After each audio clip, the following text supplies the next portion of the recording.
Hello, this is Robert O'Sullivan. I am about to interview Diana Cooper, who's the Executive Director of Brookings Brookings Core response. Core Response, and it probably should be Brookings/Harbor, but that's a problem in these communities. They're divided by a river.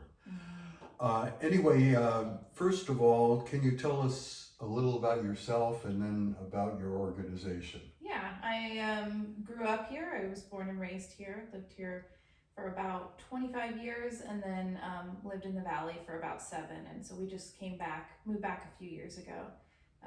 And we left because we were in our homelessness and addiction and couldn't get resources here. So we moved over there for about 7 years. By the valley, you mean the Rogue Valley? Yeah, Rogue Valley. Okay. So Medford, we lived in Medford mostly, and then Ashland a little bit, but mostly Medford. Yeah, and then we came back in 2019 after I finished my college education and came back here. I hadn't planned. I had originally planned on starting this organization years before, but when I got here, I was really sick. I had some illnesses, and so I just said, I'm not going to do any of that. And then of course the pandemic hit, and all the rest is basically history. I went down to St. Tim's and decided to start pitching in, and then just kind of grew from there. It's sort of amazing, but organizations usually don't happen this way, but it happened in a remarkably timely and effective way. Yeah, it was definitely, although it was a good time because there's a lot of funding coming out, there's a pandemic, but it was also one of the worst times because it's a pandemic, and I certainly wouldn't recommend somebody starting one, during that, but it worked well for us considering our scope. And most of Brookings pretty much shut down, including the health department during COVID. Do you want to talk a little about that? Yeah. So basically the public health department was running at the beginning of the pandemic, but early on, I think it was just so short-staffed. I want to say there was only one staff member. And so the OHA contracted with several community-based organizations to provide some on-the-ground work. And then after about a year, so this was early 2021, the county had voted to, give the rights back to our, or give control back to the state for public health. And so we lost our county public health, but we did have organizations on the ground, including St. Timothy's and the Food Bank and the coalition that stepped up to do basically public health work, testing and vaccines and supporting people who are quarantining. That was a big one at the beginning. So. Well, I got my COVID shots myself, and I saw how busy the place was, and what type of services is CORE offering now and trying to develop in the future as well? Yeah, we do mostly case management stuff. So for people who are either without shelter or they have shelter but it's unstable and they're very low income usually. So case management is, we come in, we do an intake with them to see what their situation is. Do they qualify? Are they making $1 million a year? And then if they qualify, we do an assessment to determine what goals they want to work with us on, because it's really driven by what they want to work on. I mean, we could certainly put goals in place, but if it wasn't from them, they probably wouldn't do it. So we start with that, and then we do have funding that's available for case management needs. So if somebody needs funding for to get an ID or a license, or get their car changed over to their name so they can sleep in it safely, so we do stuff like that. And then we also have peer support and walk-in services, so it's kind of more crisis based, although I don't know if I'd call it crisis, but more immediate service based. And then we're moving into doing a lot of housing navigation, which is like case management, but it's really specific to getting people in housing.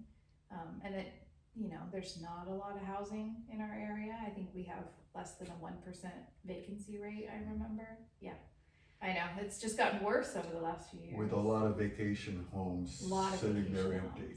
Much of the time. and every time at the council, when we see at the workshop, or no, the planning commission, when we see an application for short-term rental, which I'm not opposed to tourism. I love it here for a reason. But every time we see houses in the middle of a neighborhood getting turned into short-term rental, it's just we have lists and lists of people waiting for housing, so it makes it difficult. You mentioned before that you yourself were unhoused. Yeah. I don't know for how long or how much you want to talk about that, Yeah. but it seems to me that in many ways is a especially good qualification for your job. Yeah.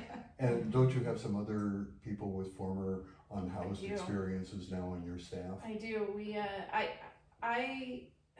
I don't always think this. Sometimes when I'm doing a lot of heavy admin stuff, writing a big, state grant or something like that, I often think, well, it would just be so much easier to come from a sort of a nonprofit background or a business background and then learn about the lived experience part of it. But I think that's not necessarily the true. lived experience part of it is Yeah. at the heart of what It you're is. trying to fix. Yeah, so it's almost like I'm coming at from the other angle. So I knew all about what it means to be homeless. I mean, as much as one person could, and I know a lot about the services. And then I worked in those services, so I know a lot about how kind of they happen on the ground.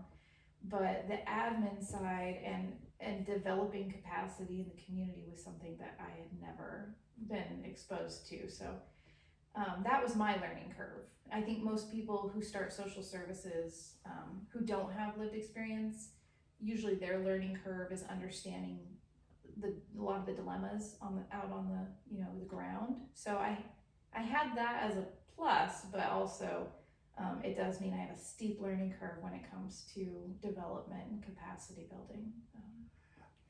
It came out in a very large report in California that despite the type of message that Fox News often says about people flocking to California because it's such a liberal state and they have all these freebies, but the study found out that most of the unhoused in California were from California and were unhoused largely because of economic circumstances, and which were complicated much more, of course, during COVID. What's your picture of the unhoused around here?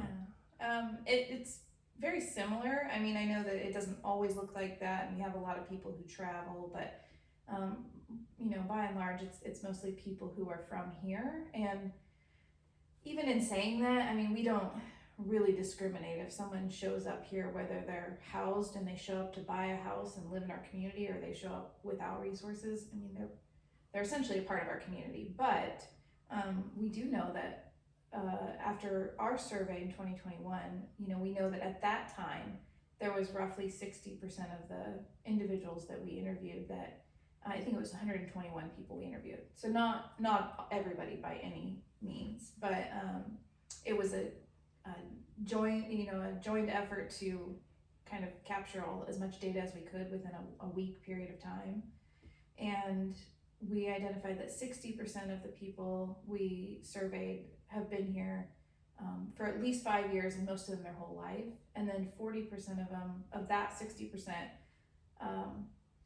40% total of the people we surveyed are from here. They were born here, their families from here, and then an additional 20% on top have been here at least 5 years and have ties to the community. So it's a significant number. I mean, and you're more than people think. Such clear exposure to what's going on. Can you talk a little about why these people became unhoused and what? We talked already some about the economics of it all, but how mental health and addiction and other things factor into the situation. We do know that, I mean, this is also true from my experience being homeless, which I was homeless here and then in Medford for about 9 years total. 9 years? Off and on, yeah. And that's with and without kids, because I had kids early, so most of the time we were unsheltered, we had kids.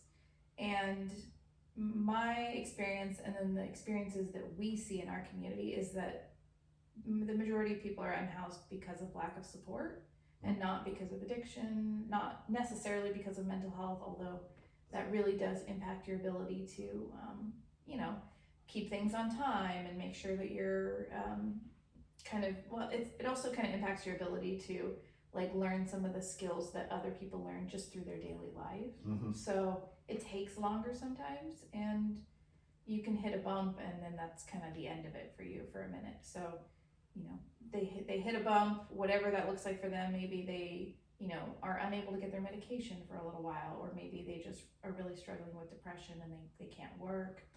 So that does happen.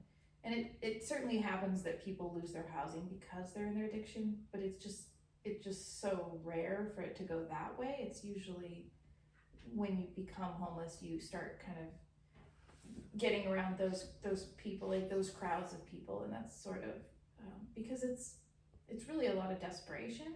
And I think people have found ways to cope out there. I know we found ways to cope. They weren't healthy necessarily, but so that when people get out there, they kind of start finding their groups, and you just start doing what everybody else is doing.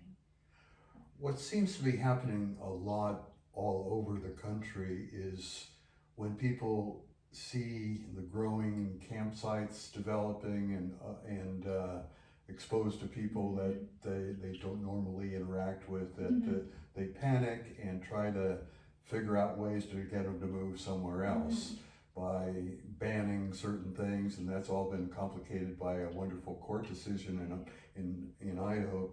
Could you talk some about all that?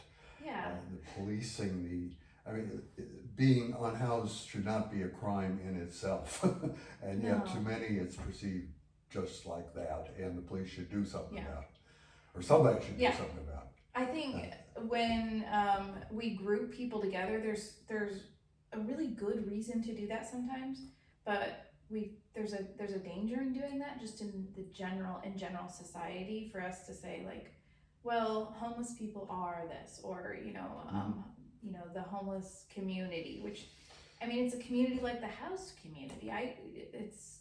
I'm nothing like some of the people that are in our community who live in houses, and so it would be weird to group us up just because we all have a roof over our head.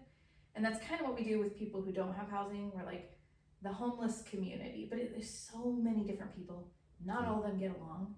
And it's not a community in the same sense that a lot of other communities no, are. like what you would think, where it's like everybody knows each other. I mean, sure, a lot of them know each other, you know, but it's really not that kind of a community. And the only reason I think it's beneficial sometimes to group them together is when we're looking at disparities. Like we know there are certain disparities that go along with being homeless, like food insecurity because you don't have a place to cook, or you know, lack of hygiene and exacerbated chronic health conditions. There are reasons to group people up and do, you know, targeted outreach towards those groups. But in general society, when we group them up, it's usually a negative connotation. So it's like, I was, you know, yelled at by someone who's homeless, so homeless people are rude and yell. But that's not true, because housed people are rude and yell. You know, some are deaf and don't realize how loud they're talking. Yeah. So it's kind of weird that we do that to people, because we only do that in a negative connotation. We don't do that the other way around. We don't say, you know, that housed person just yelled at me the other day. You would just say a person yelled at you. And so we should be doing that same thing. In fact, I as often as I can, I just talk about like, well, when we're serving people, or when someone comes in, you know, when I'm talking about that, I talk about how, a person came in, a community member came in, and we supported them and helped them through something. And it doesn't really identify that they're homeless, because that's not necessary. It doesn't add anything to the conversation. It takes a lot away from it. And so, the Boise decision by the Ninth Circuit U.S. Court of Appeals, whose decisions apply for 9 Western states, basically said that you cannot. It is cruel and unusual punishment for a city to arrest or cite or fine, or cite or fine an unhoused person unless it has facilities Right. which they offer to that person, and unless they can somehow prove well, whatever. It's not the unless, it's the other end of the Yeah. thing that goes on. And so they said cities cannot therefore say you can't sleep in our Right. park or on our library steps. But how's that being interpreted by Curry County these days? Well, I think that their interpretation of it, which is the very literal sense, is like, we can't find someone unless we have somewhere for them to go, which is true. But the idea behind it was that you're not like penalizing somebody just for the fact that they're homeless. And existing. Yeah. So the idea is like, well, you don't penalize them for that. But you can penalize them for destroying public property when you're giving them a clear solution. But that's clear solution is misinterpreted by a lot of people, because a patch of dirt where you tell someone that they can put their tent for 7 hours. I think the county passed the ordinance that you can set up your tent at 10 p.m. and take it down at 5 a.m., which is about 7 hours. So that's not like a healthy alternative to camping in the Brookings City Park for dusk till dawn. In the middle of winter and Yeah. a rainy day. Yeah, so if I were out there, I would choose to go to the city park from dusk to dawn, because that's not cruel and unusual.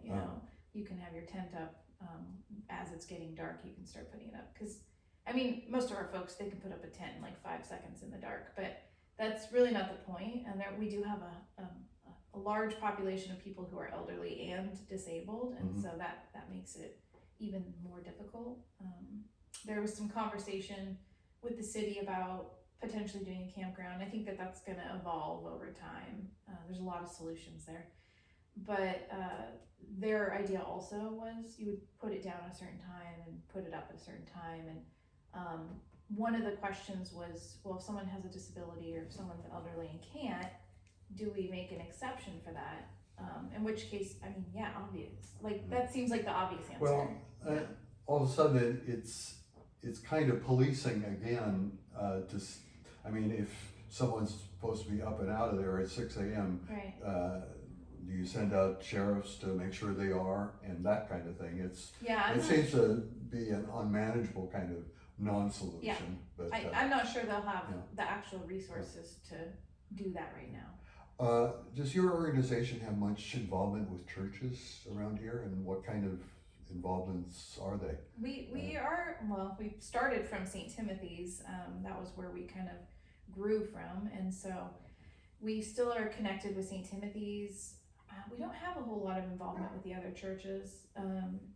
When we did the warming, when we did the winter shelter, so that was, we rented out a motel for a few months in the winter and had put people in there. We were case managing.